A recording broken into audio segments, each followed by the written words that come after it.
So karon di ay magluto ta sa pansit kanay longganisa. Hali kayo, samahan niyo ako. So karon di ay ato sa nimong kagon kay aron dili siya mo So muna ni ang pansit.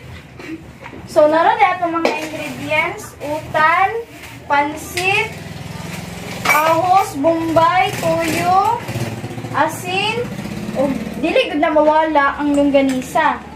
So, iandar sa dinato ang atong gasol para makasugod na tagluto. Yan. So, hintayin muna natin na uminit. Okay, so, ito na ning butangan ng oil na gamay lang. Taod-taodon pa din nato atong kalha para maluto og ayo ang ahos. Sulatan sa nato gamay, guys. Ilunod din nato ang ahos, bombay, o kuraw-kurawon dayon. Tato ang longganisa. Okay.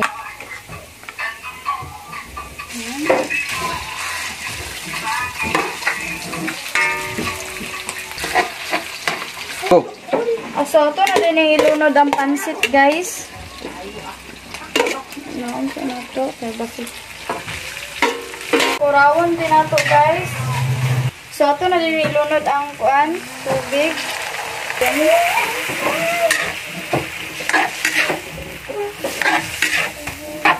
Tumara dito sa baso, guys, ang tubig.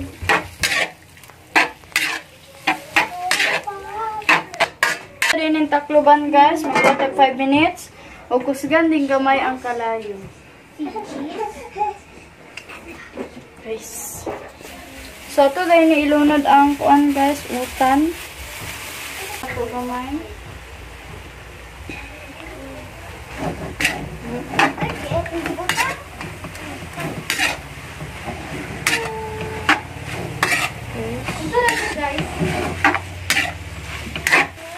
So, pagkaman dayon, guys, ugkuro, ato din siradaan balik.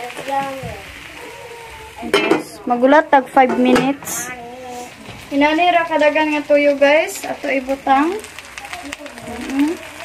Kuraw-kurawon din, guys. Tangan ato bitsin, guys. Gamay lang. Kuraw-kurawon. So, giyaon na din ako, guys. Ato din ibutan sa itong limpyo nga sudanan. Ito na ibutan, guys. So, guys, naradi atong niluto nga pansit with longganisa. Tignan nyo naman, napakasarap. So, follow for more videos.